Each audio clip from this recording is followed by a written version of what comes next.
ఇలా ఆదివారము ఈ చిన్న చేపలు తెచ్చిన సందమామ చేపలు అంటారు వీటిని. ఇవి ముందుగల్లా ఉప్పేసి మంచిగా కడుక్కుంటున్నా. ఇప్పుడు తోకలు తలకాయలు తీసి మంచిగా ఉప్పు వేసుకొని మళ్ళీ కడుక్కున్నా.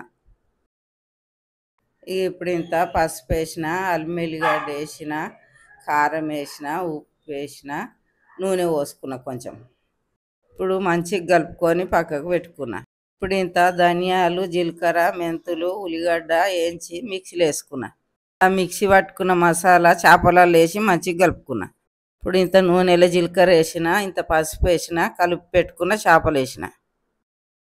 ఈ చేపలను జర చుట్టుముట్టు దింపుకున్నాక ఇంత చింతపులుసు పోస్తున్నా. చింతపులుసు మంచిగా కలిసేటట్టు జర కలుపుకొని కొన్ని నీళ్ళు పోసిన. ఇక సన్న మంట మీద 10 నిమిషాలు ఇట్లనే పెట్టిన. దగ్గరికి అయింది, మీదకి వెళ్ళి ఇంత కొత్తిమీర వేసుకున్నా.